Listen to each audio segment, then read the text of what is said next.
Hey there, future homeowners. Welcome back, your go-to spot for all things real estate. Today, we're diving into one of the most satisfying moments in any real estate transaction, when the contract is officially executed. So, grab your favorite beverage, hit that like button, and let's get into it. Imagine you found the perfect home, you've negotiated all the terms, and everyone's on the same page. The contract is signed, and all the agreed-upon actions have been completed. Congrats! What you've got there is what we call an executed contract. So, what does that mean exactly? In real estate, an executed contract isn't just one that's signed.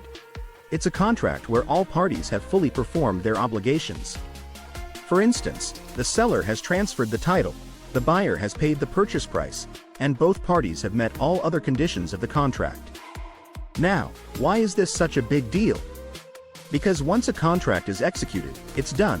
No more negotiations, no more back and forth.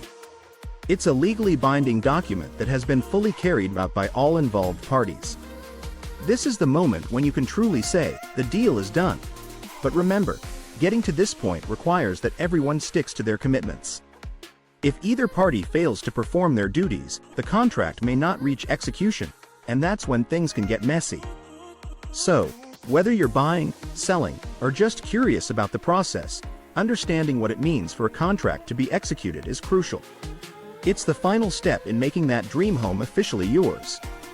Thanks for tuning in. If you found this video helpful, give it a thumbs up and don't forget to subscribe for more insider tips on navigating the real estate world. Have questions or topics you'd like me to cover? Drop them in the comments below. I'd love to hear from you. Until next time, happy house hunting.